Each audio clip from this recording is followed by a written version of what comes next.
Hi, Doc Martin, the lone journalist for KRAZ-TV. The book, The Huxleys, An Intimate History of Evolution. Now, I always thought that this is a very famous picture of a guy sitting on in the cage with a chimpanzee trying to figure it out, and that was one of his favorite subjects. But this is Julian Huxley.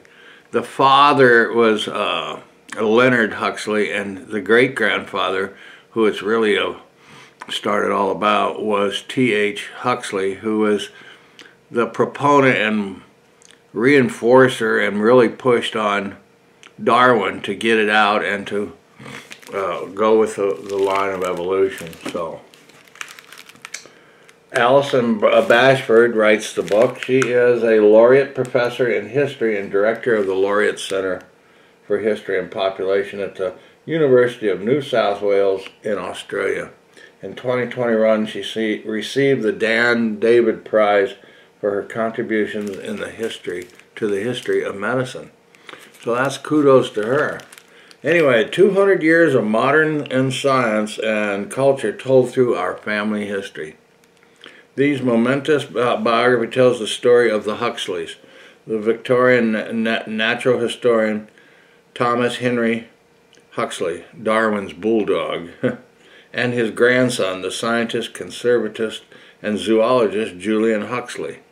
Between them, they communicated to the world the great modern story of the theory of evolution by natural selection. In The Huxleys, celebrated historian Alison Bashford writes seamlessly about these omnivorous intellects together, almost as if they were a single man whose long, vital life bookended the colossal shifts in world history from the age of sail to the space age, and from colonial wars to world wars to the Cold War. The Huxley speciality was evolution in all of its form, at the greatest level of species, deep time and the earth, and the most personal and intimate. They illuminated the problems and wonders of the modern world, and they fundamentally shaped how they see ourselves as individuals and as a species. But perhaps their greatest subject was themselves. Bashford's engaging, brilliantly ambitious book interweaves the Huxleys' momentous public achievements with their private triumphs and tragedies. The result is the history of a family, but also a history of humanity grappling with its place in nature. This book shows how much we owe, for better or worse, to the unceasing curiosity, self-absorption, and enthusiasms of a small, strange group of men and women. That pretty much tells.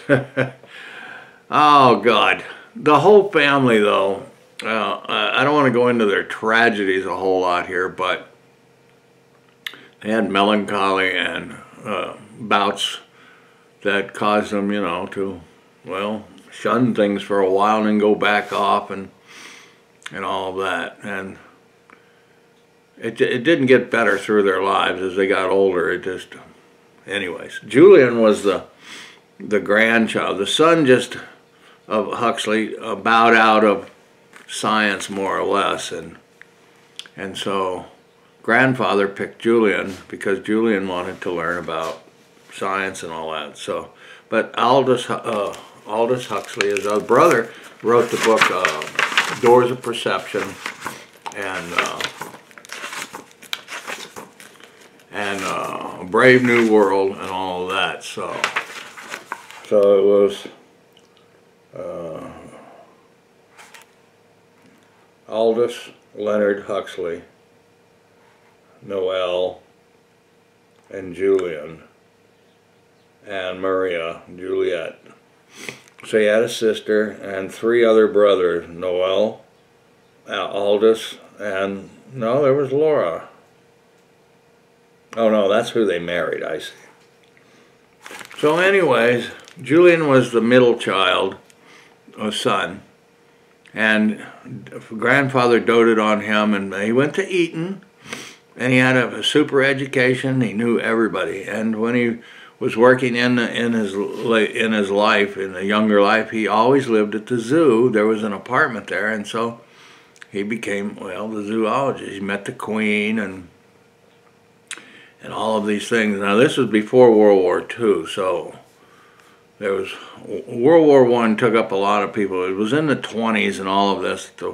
Our work really got argued over, but the fire really started to fly since 1859, since the origin of species. And old Tom, Mr. Huxley, Darwin's Bulldog, really kept after him and argued for him, and they really pushed and pushed and pushed, and finally became kind of like second nature, I guess, that's what way we should accept the way it looks. However, after World War II, I guess they were thinking about it before that. Now, this is a touchy little subject, and it's called eugenics. And eugenics is, at first, Julian argued that the next step in evolution is that if we can help prompt it along, it might even benefit us better. I don't know how that goes, but he believed in eugenics, and he was the president of the Eugenics Society. But he said, even though I believe in compulsory or whatever, forced sterilization, he said we're not going to kill them like they did the Germans. He abhorred the genocide and all of that. So they thought that their model could even improve man without having to be an Aryan or, you know, forced whatever. But he did believe in sterilization, and that's where it came apart for me there at that moment. I thought, whoa. So people do make mistakes, and I don't know if he ever viewed that as a mistake, but I think that, well, now the work in transhumanism and in genetics is taking us down another path. So it's very perceptive, and he had melancholy and depression days and all of that, and he was treated with LSD, and his brother, Aldous Huxley, got him into the therapy with mescaline and all that. But you know what?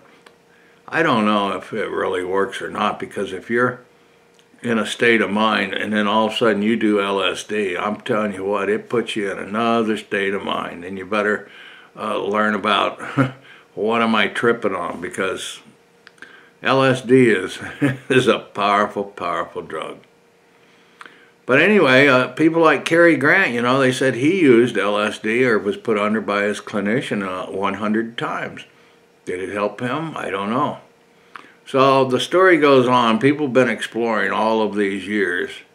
Now the other brother, Huxley, the Aldous, he took off with a mind and wrote Brave New World and Doors of Perception after mescaline and ingestion and all of that. So they each had their little part, and the rest of the family were more or less well known, and they were, you know, they were one of the top families in the between 1850 to 1950, and yet Dr. Julian Huxley addressed in 1975 schools and colleges and all of that stuff.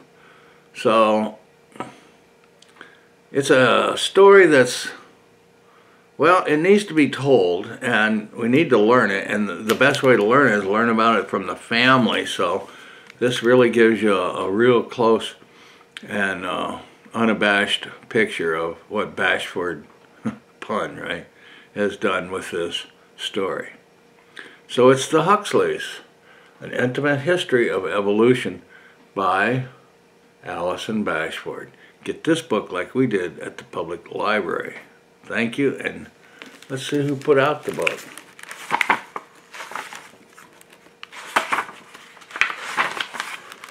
The University of Chicago Press. Thanks, and keep watching. It's the Huxleys and the chimp. He taught him a lot. Or it, she.